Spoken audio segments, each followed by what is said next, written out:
Ask any Major League Baseball player, and they'll tell you sometimes it's as simple as what's between the ears. There are players who have more pure jaw-dropping talent, can hit the ball a country mile, run like the wind, and have an arm like a cannon. But physical challenges are one thing. Besides, we all have limitations. It's the mental gymnastics that, if you're not careful, can really have you flummoxed. It wasn't until the 1980s that the use of psychology became popular with Olympic and professional athletes. In an hour great game of baseball, the name Harvey Dorfman is synonymous with excellence on the mental side of the game.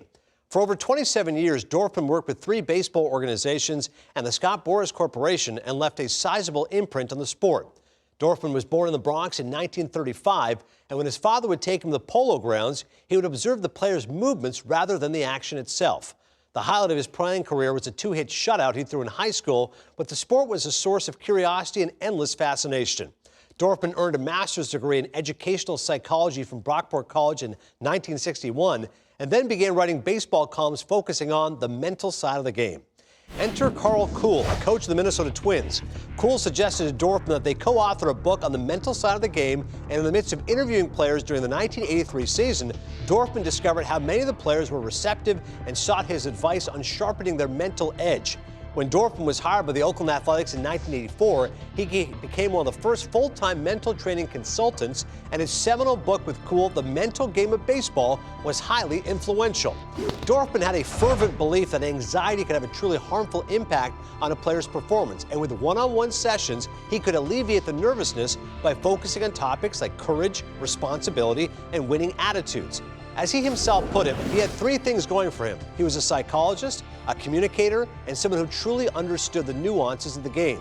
In a shrewd move in 1993, current Philadelphia Phillies president Dave Dombrowski hired Dorfman to assist with his new franchise, the Florida Marlins. 4 years later, the Fish won the Fall Classic, and Dorfman received a World Series ring.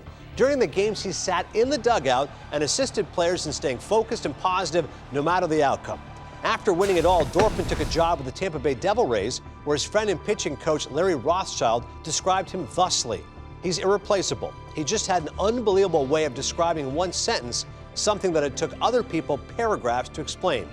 Dorfman only stayed 1 year in Tampa before joining super agent Scott Boras, where he was able to assist players from around the majors. The late Roy Halladay had early success with the Toronto Blue Jays, but then was demoted down to Class A, a humbling experience. But Doc was dogged and worked his way back up to prominence to being one of the best pitchers in the game. Halladay carried a copy of the Mental ABCs of Pitching by Harvey Dorfman everywhere he went and was always highlighting sections and devoutly thumbing through its pages until they were dog-eared. Our friend and colleague Al Leiter was another unabashed fan of Dorfman's. When I asked him recently to distill a 250-page book into a few sentences, Al told me, "Own your baggage, be accountable, no excuses, stay positive, stay focused, execute on the task at hand, and block all distractions out." For anyone who's played baseball at the highest level, that's easier said than done. I myself sifted through Dorfman's book and found many of his concepts applicable to everyday life. Chapters like discipline, fear of failure, negativism, perspective, self-fulfilling prophecy, and visualization. Now, virtually every team in Major League Baseball has experts who help players with the psychological aspects of the game.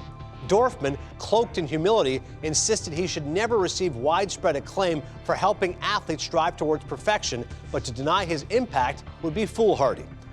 We as a society have thankfully embraced the importance of taking care of our own mental health and addressed issues like anxiety and depression, which afflict so many and were previously sadly stigmatized.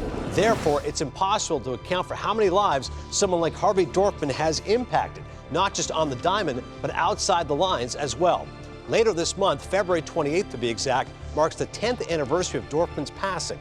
What a rich legacy Dorfman has left behind.